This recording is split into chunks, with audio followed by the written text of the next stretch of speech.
OECD 가입국 중 사회 갈등 순위 세계 3위의 나라, 자살률 세계 1등의 나라,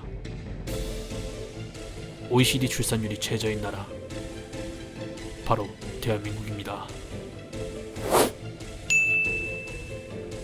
한국은 OECD 가입국 중 사회 갈등 지수 조사에서 3위를 기록하는 안타까운 상황을 맞이했습니다. 한국은 2000년대 들어선 이후 사회 갈등 지수 분야에서 항상 최상위권을 기록하는 나라로 기억되었죠. 갈등에는 여러 종류가 있습니다. 젠더 갈등, 정치 갈등, 지역 갈등, 세대 갈등 등 다양한 분야의 갈등이 사회에서 나타나고 있습니다. 한국은 특정 갈등만 최상위권이 아닌 전 영역에 걸쳐 최상위권 갈등 지수를 찍고 있습니다. 이것이 어제 오늘 일이 아니라 지속적인 문제이기에 심각한 사항으로 고민해야 될 문제입니다. 대한민국 국민 10명 중 9명은 사회 갈등을 직접 경험한 적이 있다고 합니다. 사실상 대부분의 국민들은 갈등 속에 있는 거지요. 한국은 세계 GDP 10위라는 국가의 선진국이 있지만 도대체 어째서 사회의 갈등은 사라지지 않고 더욱 커져가는 것일까요? 우리는 단순히 한 사람이나 한 단체의 문제가 아닌 한국이 가진 사회적 체계를 알아봐야 됩니다.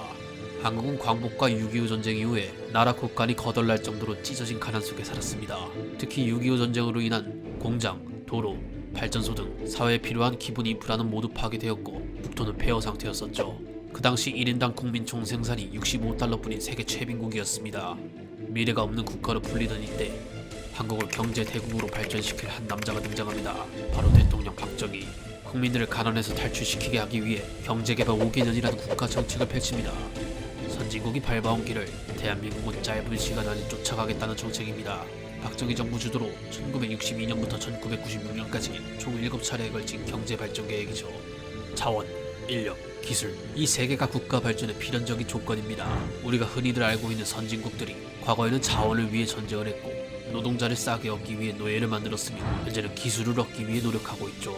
아무튼 한국은 과거 나라가 휘청할 당시 자원도 없었고 기술도 없었고 오직 인력, 즉 사람밖에 가진 것이 없었습니다. 따라서 한국은 경제개발을 하기 위해 엄청난 노동력을 쏟아 발전해야만 했고 외국 자본을 투자받아 저렴한 임금으로 물건을 제조하는 수출하는 수출 위주의 국가가 형성이 되었죠.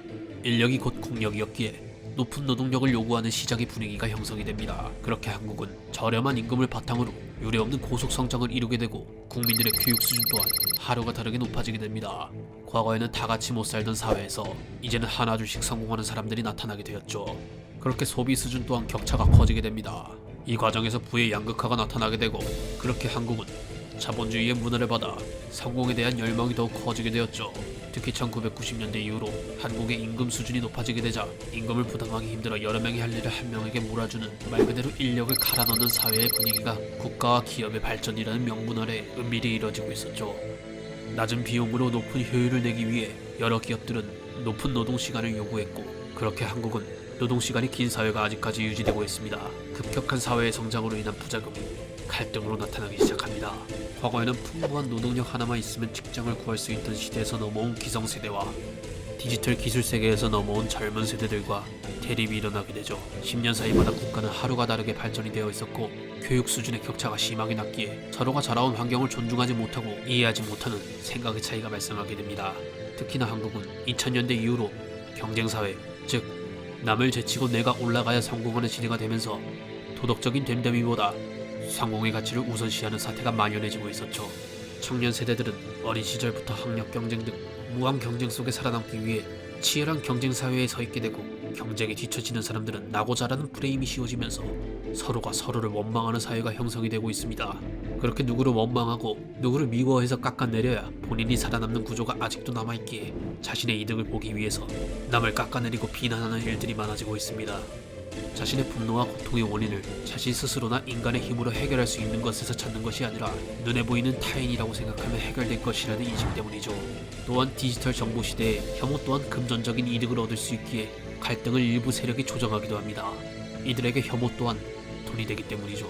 그렇기에 한국은 경제 성장률은 최고를 나타내고 있지만 국민들의 행복 지수는 날이 갈수록 내려가고 있습니다. 특히 최근 5년간은 갈등과 비난의 시대라고 할 만큼 누군가를 혐오하는 혐오 시대에 살고 있죠. 서로가 서로를 혐오하고 인정하지 않다 보니 출산율은 하루가 다르게 내려가고 있습니다.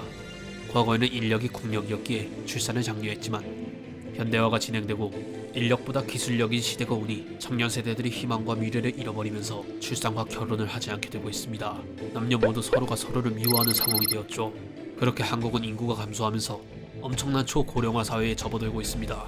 우리는 혐오와 갈등을 멈추고 서로가 서로를 배려하는 사회를 만들기 위해 다른 점을 인정하고 수준 높은 국민성을 가진다면 한국의 미래는 밝을 수 있습니다. 이상 지식탐정이었습니다.